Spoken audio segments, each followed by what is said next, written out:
Assalamualaikum warahmatullahi wabarakatuh. Alhamdulillahirabbil alamin. Wa bihi nasta'in ala umuri dunya waddin. Wassalatu wassalamu ala asyrafil anbiya'il mursalin wa ala alihi wa sahbihi ajma'in. Subhanaka la ilma lana illa ma 'allamtana innaka antal alimul hakim. Rabbi shrah li sadri wa yassir li amri wahlul 'uqdatam min lisani yafqahu qawli.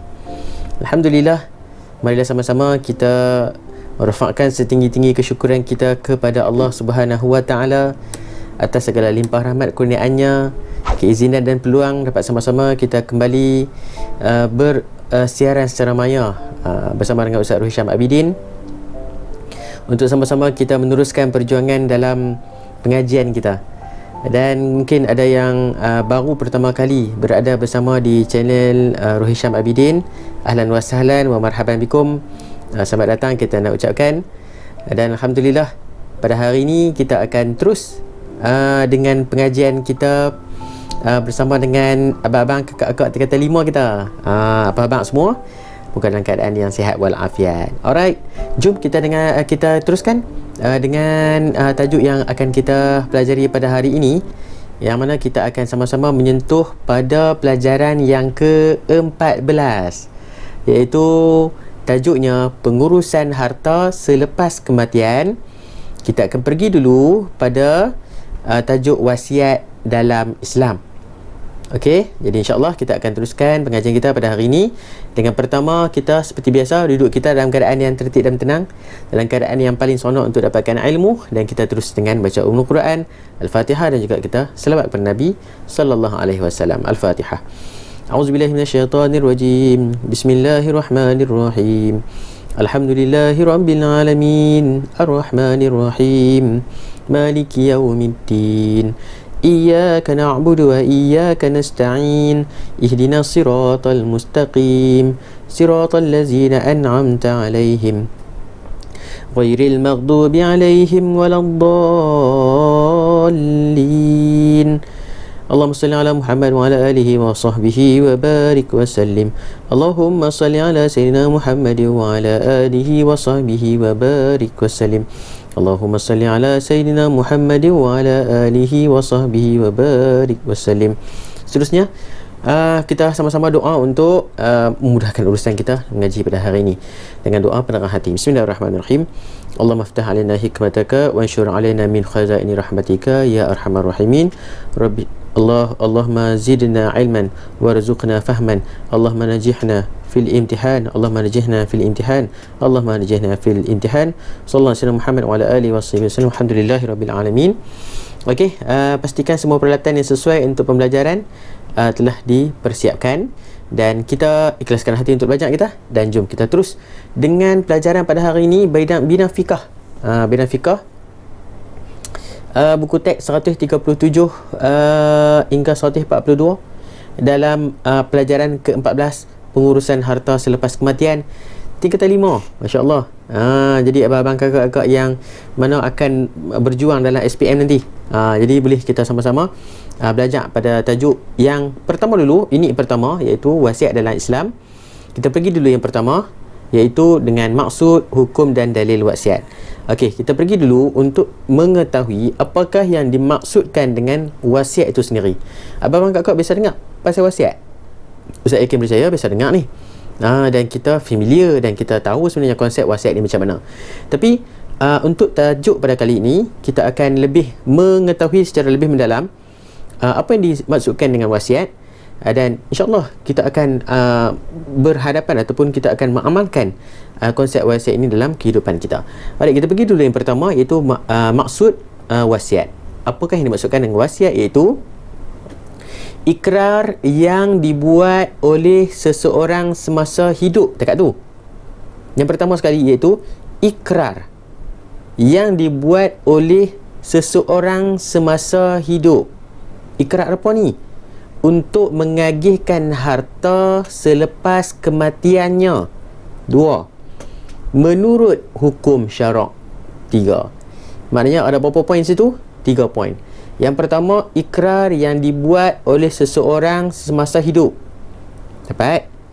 Yang kedua, untuk mengagihkan harta selepas kematiannya. 2, menurut hukum syarak. 3, cantik, dapat dekat tu. Jadi keyword dia ialah yang pertama, ikrar orang hidup, agihkan harta selepas kematiannya menurut hukum syarak.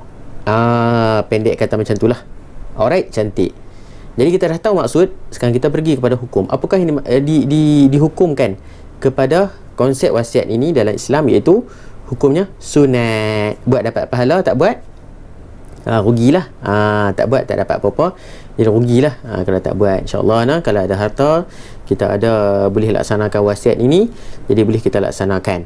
Alright, jadi dapat dekat tu. Kita teruskan dengan seterusnya, itu dalil naqli wasiat ini sendiri, yang mana kita tengok pada yang pertama, dalil dari firman Allah Subhanahu wa taala. Allah Subhanahu wa taala berfirman dalam surah Al-Baqarah ayat 180, A'udzu billahi minasy syaithanir rajim.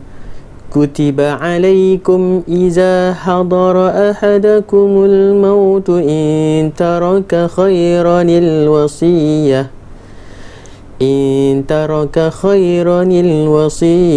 lil walidaini wal aqrabina bil ma'ruf haqqan 'alal muttaqin. Sadaqallahul azim. Maksudnya, diwajibkan ke atas kamu apabila seseorang daripada kamu hampir mati, jika dia ada meninggalkan harta, hendaklah ia membuat wasiat untuk ibu bapa dan kaum kerabat dengan cara yang baik menurut peraturan agama, sebagai suatu kewajipan ke atas orang yang bertakwa. Ini dalil naqli yang disebutkan oleh Allah Subhanahu wa taala dalam surah Al-Baqarah ayat 180. Kemudian kita tengok pula pada hadis Nabi sallallahu alaihi wasallam. Abdullah bin Umar radhiyallahu anhu meriwayatkan bahawa Rasulullah sallallahu alaihi wasallam bersabda, "Ma haqqum ri'im muslimin lahu syai'un yusi fihi yabitu lailataini illa wa wasiyatuhu maktubatun indahu." Riwayat Al-Bukhari. Nabi SAW bersabda, seseorang Muslim yang mempunyai sesuatu yang boleh diwasiatkan tidak sepatutnya tidur selama 2 malam berturut-turut, melainkan wasiat yang tertulis di sisinya. Maknanya Nabi sangat menekankan bab wasiat ini. Jika seseorang Muslim itu maknanya kalau dia tak buat wasiat lagi, maka Nabi suruh buat wasiat untuk orang-orang yang masih hidup selepas kematiannya. Okey, ini adalah dalil naqli yang bersumberkan Al-Quran dan As-Sunnah. Seterusnya kita pergi kepada yang kedua, iaitu galakan dan cara berwasiat. Yang ni kita kena fokus sikit. Cara galakan kita untuk membuat wasiat dan juga cara untuk berwasiat. Okey, kita pergi pada yang pertama, iaitu galakan berwasiat. Nabi SAW menggalakkan umatnya, kita semua, untuk berwasiat sebagaimana satu hadis Nabi SAW. Jabir bin Abdullah radhiyallahu anhu meriwayatkan bahawa Rasulullah sallallahu alaihi wasallam bersabda, "Man mata ala wasiyatin mata ala sabilin wa sunnatin wa mata ala tuqan wa syahadatin wa mata maghfuran lahu." Riwayat Ibnu Majah, yang mana Nabi SAW telah menyatakan, seseorang yang mati dalam keadaan berwasiat, maka dia telah mati di jalan Allah Subhanahu wa taala dan sunnah, yakni Rasulnya. Mati dalam keadaan taqwa dan syahid, serta mati dalam keadaan diampunkan dosanya. Masya Allah, cukup hebat orang yang berwasiat. Oleh itu kita sangat dituntut untuk melaksanakan wasiat ini sebelum kita pergi meninggalkan orang-orang yang kita sayang, orang yang kita kasih masa hidup atas dunia ini. Jadi orang yang mati dalam keadaan berwasiat, Nabi sebut matinya dalam keadaan taqwa dan syahid. matinya dari jalan Allah dan sunnah Nabi SAW, matinya dalam keadaan dosanya diampunkan. Okey, seterusnya ini kita pergi kepada cara menguruskan wasiat, iaitu yang pertama, bila kita nak berwasiat ni, cara nak menguruskan yang pertama, harta yang diwasiatkan hendaklah dikira sebaik sahaja kematian pewaris. Apabila waris yang mempunyai harta itulah mati, maka harta yang diwasiatkan oleh pewaris si mati itu hendaklah dikira sebaik sahaja pewaris itu meninggal dunia. Yang pertama. Yang kedua, harta yang diwasiatkan tidak melebihi daripada 1/3 daripada keseluruhan harta. Maknanya jika hartanya 3/3, 1/3 itu adalah untuk wasiat. Kayaknya tak lebih daripada 1/3. Dia bukan 2/3, 3/3, tak boleh. Wasiat ni hanya 1/3 atau kurang daripada 1/3 daripada keseluruhan harta. Maknanya jika dia ada dalam banyaklah 3,000 kan contohnya kan. Jadi 3,000 tu 1,000 saja boleh diwasiatkan. Macam itulah, nak bagi senang faham kan. Jadi 3,000, 1,000 saja. Jadi 2,000 lagi tu untuk perkara-perkara yang lain lah. Okey, seterusnya dilaksanakan setelah dilangsaikan segala perbelanjaan pengurusan jenazah dan hutang si mati. Maknanya benda pertama yang dilakukan selepas kematian seseorang itu ialah menguruskan jenazah. Yang pertama, menguruskan kain kafan, menguruskan jenazahnya kan, liang lahatnya dan sebagainya, dan melangsaikan hutang si mati. Itu benda yang pertama sekali yang perlu dilakukan oleh ahli waris supaya dilaksanakan. Selepas daripada semua ditolak, barulah dilaksanakan pengiraan untuk wasiat yang tidak melebihi 1/3 itu tadi. Okey, boleh dapat jadi selesaikan dulu jenazah punya urusan, pengurusan jenazah, selesaikan hutang si mati, barulah dikira wasiat ni lah. Alright, boleh dapat Jadi 3 perkara untuk menguruskan wasiat. Siapa yang nak urus ni? Orang yang masih hidup. Orang yang masih hidup, takkan orang meninggal nak urus pula kan. Tiba-tiba bangun, saya nak bagi harta ni. Bukan. Orang yang menguruskan harta ni orang yang masih hidup lah. Okey, dapat dekat lah. Seterusnya, ni rukun wasiat. Rukun wasiat ada berapa? Ingat insyaAllah 4 rukun wasiat. Ada berapa? 4. Yang pertama iaitulah wasiat itu sendiri. Wasiat itu sendiri. Sama ada dalam cerut bertulis dan sebagainya lah. Jadi wasiat itu sendiri adalah bukan salah satu perkara yang sangat termaktub dalam rukun wasiat. Yang kedua iaitu penerima wasiat. Orang yang menerima wasiat tu, orang menerima wasiat ni siapa dia? Sekejap lagi kita tengok. Gitu.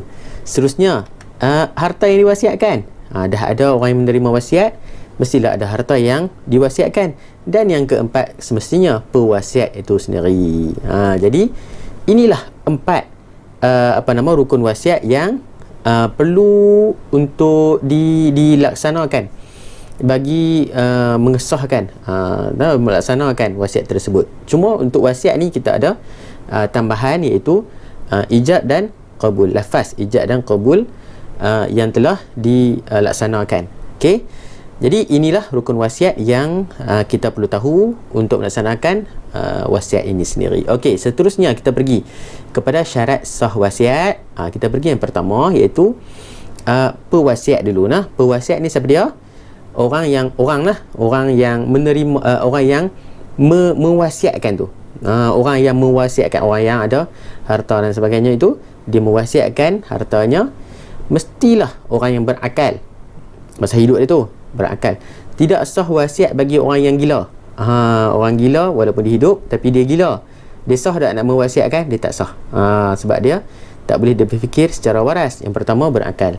Yang kedua, baligh. Tidak sah wasiat bagi kanak-kanak. Kanak-kanak walaupun dia ada harta, tapi dia tak cukup lagi syarat untuk nak mewasiat sebab dia belum baligh. Jadi dia tak baligh walaupun dia ada harta, tapi dia tak boleh nak mewasiat sebab tak cukup syarat. Kemudian yang ketiga, tidak sah wasiat bagi orang yang dipaksa. Dia ada harta, dia balik, dia berakal, tapi orang paksa. Orang paksa, hang kena bagi harta tu kat aku, hang tulis wasiat. Kalau hang tak tulis, sekian-sekian lah, kan, kena ugut dan sebagainya. Jadi orang yang mewasiatkan harta ni, dia tidak boleh dipaksa. Kalau kepaksa, dia jadi tak sah lah. Jadi dia sukarela. Okey, yang pertama tadi apa ya? Berakal, kemudian baligh, sukarela, dan yang keempat merdeka, iaitu tidak sah bagi orang yang hamba. Maknanya mereka ni bebas lah. Dia bebas buat keputusan, dia bebas melaksanakan wasiat itu sendiri dan sebagainya. Okey, jadi 4 syarat sah bagi pewasiat, itu berakal, baligh, sukarela dan juga merdeka. Alright, kita teruskan dengan penerima wasiat. Jadi orang yang mewasiat, orang yang ada harta, orang bagi wasiat tersebut. Orang yang menerima wasiat ini pula diketahui dengan jelasnya sama ada individu tertentu atau organisasi. Tak sah wasiat yang umum. Maknanya pewasiat mewasiatkan hartanya kepada orang yang tertentu ataupun organisasi tertentu. Contoh, orang ada tanah, contoh, dia mewasiatkan kepada ma'had tahfiz tertentu untuk dibina ma'had tahfiz ataupun dibina masjid di situ atas nama organisasi tertentu. Jadi dah dapat kan wasiat kepada siapa. Jadi kalau dia kata saya mewasiatkan tanah ini kepada seluruh rakyat negeri Perlis, contoh, terlalu umum sangat, jenuh kan, tak boleh, tak sah. Okey, itu yang pertama, diketahui individu ataupun organisasi. Yang kedua, orang yang menerima wasiat tu mestilah masih hidup, boleh melaksanakan pewasiatan tersebut. Jadi kalau dua-dua meninggal, nak wasiat, nak bagi orang yang meninggal, nak buat melaksanakan wasiat tu macam mana kan. Jadi mestilah orang tu masih hidup. Tidak sah wasiat kepada orang yang telah mati. Alright, dapat dekat tu. Yang ketiga, mendapat kelayakan untuk memiliki dan menguruskan harta.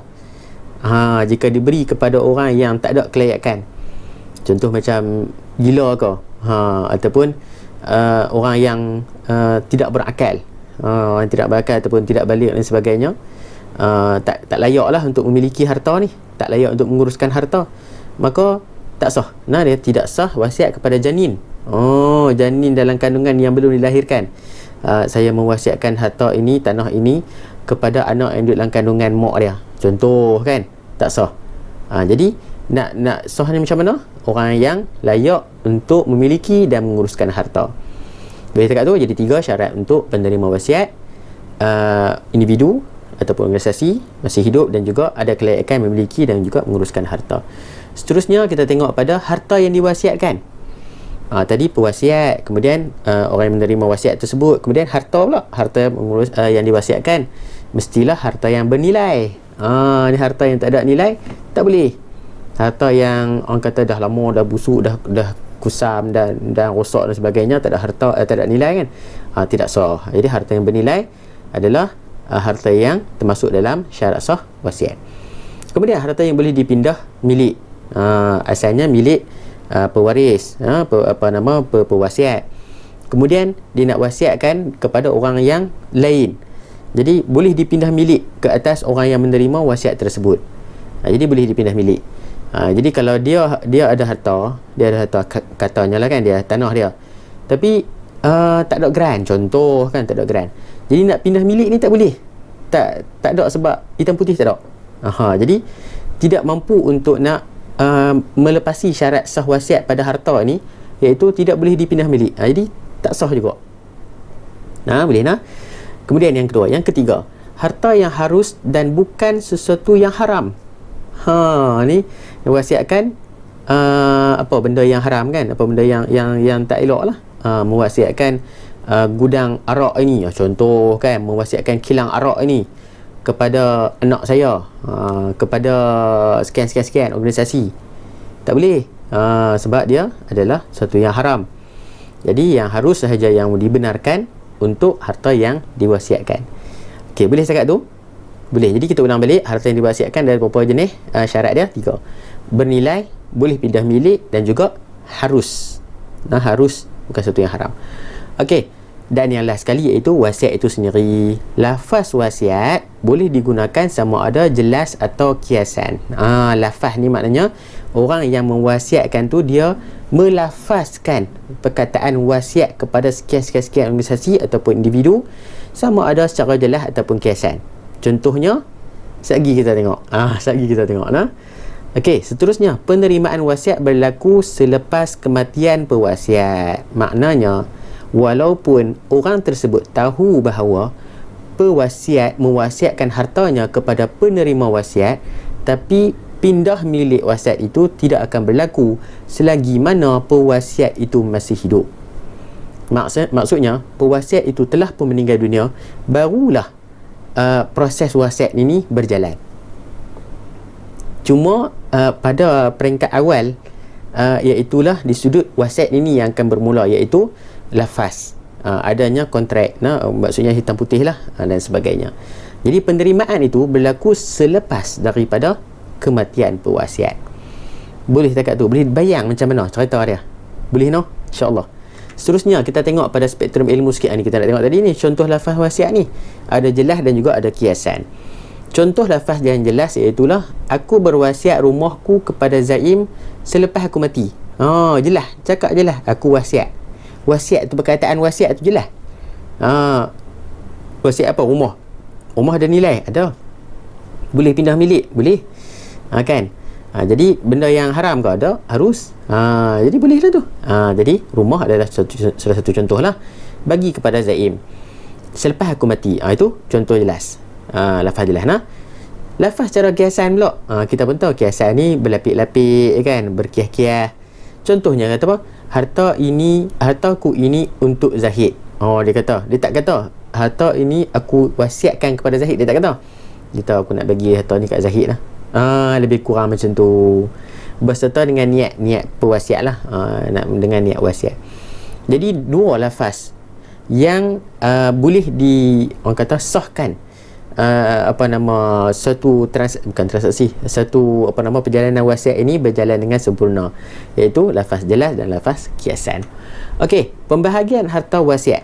Ini kita nak masuk pada pembahagian harta wasiat. Boleh lagi cakap tu? Mesti boleh. InsyaAllah. Okey, kita tengok pada majoriti ulama berpendapat, bagi orang yang meninggalkan anggota warisnya, orang yang ada harta, dia tinggalkan anggota warisnya, kadarnya tidak lebih daripada 1/3. Macam tadi Ustaz kata, contoh nak bagi faham ni kan, ada 3,000 dalam akaun contoh. Jadi dia nak bagi kepada anggota warisnya secara wasiat, tak lebih daripada 1/3, yakni 1,000, tak lebih daripada 1,000 contoh. Harta berdasarkan hadis, kita tengok pada hadis Sa'id bin Abu Waqqas radhiyallahu anhu meriwayatkan bahawa aku telah berkata kepada Rasulullah sallallahu alaihi wasallam, ya Rasulullah, ana zumalin wala yarisuni illa ibnatun li wahidatun afa'a tasaddaqu bisulusai mali, qala la, qultu afa'a tasaddaqu bishatrihi, qala la, qultu afa'a tasaddaqu bisulusihi, qala as-sulusu was-sulusu katsirun. Ini Nabi sebut, muttafaqun alaih, wahai Rasulullah, aku mempunyai harta dan aku tidak mempunyai waris kecuali seorang anak perempuan. Bolehkah aku mewasiatkan 2/3 hartaku? Nabi kata apa? Tak boleh. Aku tanya lagi, bagaimanakah jika separuh, 1/2 daripadanya? Nabi kata tak boleh cukup. Aku bertanya lagi, siapa tanya ni? Sa'id bin Abu Waqqas. Bagaimana dengan 1/3 daripadanya? Rasulullah jawab, maka bolehlah berwasiat 1/3 daripada harta, sedangkan 1/3 itu pun banyak. Ulama berpendapat bahawa kadarnya tak lebih daripada 1/3. Boleh dapat dekat tu? Okey, seterusnya iaitu kita masuk pada hikmah pensyariatan wasiat. Hikmah yang akan kita dapat apabila kita melaksanakan konsep wasiat dalam pengurusan harta. Okey, yang pertama, mendapat ganjaran pahala yang berpanjangan walaupun selepas meninggal dunia. Ada harta, kita bagi harta kita kepada orang yang kita wasiatkan, kemudian dia melaksanakan kebaikan daripada harta yang kita bagi itu, selagi itulah pahala akan mengalir pada kita. Gitu. Kita bagi tanah, ini senanglah Ustaz contoh bab tanah kan, rumah dan sebagainya. Kita meninggal dunia, kita wasiatkan, dan kita tak dapat orang kata apa ganjaran dari sudut keduniaan pun. Kod duit masuk dalam akaun kita bagi kat anak-anak. Tak, ini kita bagi, kita wasiatkan, kita suruh buat sekian. Maka selagi mana dia duk guna, contoh buat masjid atas tanah kita, atas sebab wasiat kita tu, selagi mana orang duk guna, selagi mana orang duk imarahkan masjid tu, lagi tu kita dapat pahala. Allahu Akbar, sonok kan. Jadi kita sama-sama banyakkan untuk mencari harta. Bukan Ustaz kata cari harta ni untuk dunia, tak, cari harta untuk akhirat. Cari harta untuk kita laksanakan wasiat, supaya mengalir pahala berpanjangan walaupun kita dah meninggal dunia. Seterusnya, memanfaatkan harta bagi tujuan kebajikan masyarakat melalui wasiat. Macam tadi Ustaz katakan, kita buat masjid, kita buat rumah-rumah anak yatim, kita buat rumah orang tua contohnya macam tu. Kemudian kita buat apa lagi, pusat-pusat dakwah. Selagi mana orang duk guna harta tu, pahala akan mengalir kat kita dan masyarakat mendapat manfaat daripadanya. Manfaat harta tu. Sebab tu kita digalakkan untuk berwasiat atas harta yang kita ada tu. Allahumma salli ala Muhammad. Seterusnya, menjaga kebajikan orang yang hampir dengan si mati. Menjaga kebajikan maknanya anak angkat, dia bagi contoh lah, anak angkat atau anggota waris yang tidak layak menerima harta pusaka. Kalau faraid, anak beranak kan, anak beranak adik-beradik. Jadi anak angkat tak layak dapat faraid. Anggota waris yang tak layak menerima harta pun tak layak mendapat faraid. Jadi si mati boleh nak bagi hartanya kepada anak angkat ataupun anggota waris yang tak layak menerima harta pusaka dengan kaedah wasiat ini. Jadi bila dengan wasiat, anggota waris yang layak menerima faraid tak boleh nak tuntut dah, sebab telah pun diwasiatkan oleh pewasiat itu sendiri nak bagi kepada sekian-sekian, walaupun dia bukan anggota yang layak menerima harta tersebut, harta pusaka kan, faraid dan kaedah faraid dan sebagainya. Okey, jadi dapat diberikan juga harta tersebut kepada orang yang tidak dapat harta melalui pusaka. Okey, seterusnya yang ketiga. Yang keempat, menjamin kelangsungan operasi sesebuah organisasi melalui suntikan dana daripada wasiat. Harta yang ada, contoh pewasiat itu ada duit berjuta dalam akaun kan, dia wasiatkan, dia sebutkan kepada bank tertentu dan dia bawa organisasi tertentu sebelum dia mati. Dia kata, jika aku mati nanti aku nak bagi 1 juta kepada badan organisasi untuk buat program-program. Jadi 1 juta tu memang dah kena bagi kepada organisasi tersebut. Jadi dapat digunakan sebagai suntikan dana kepada mereka. Boleh dekat tu. Jadi sama-sama kita amalkan wasiat dalam hidup kita. Allahumma salli ala Muhammad. Nantilah bila kita ada harta dan sebagainya kan, untuk kelangsungan dan juga kecemerlangan umat Islam secara keseluruhannya. Jadi sekian dulu untuk pelajaran ke-14, pengurusan harta selepas kematian bagi unit 1, wasiat dalam Islam, tingkatan 5. Kita jumpa pada unit 2 pada perjumpaan yang seterusnya. Jadi kalau dah habis selesai ni, kita boleh next lah, kita boleh terus kepada video yang seterusnya. Jadi untuk tajuk ini sekali ini saja, kita jumpa lagi. Wallahu ta'ala alam. Assalamualaikum warahmatullahi wabarakatuh. Kita jumpa lagi.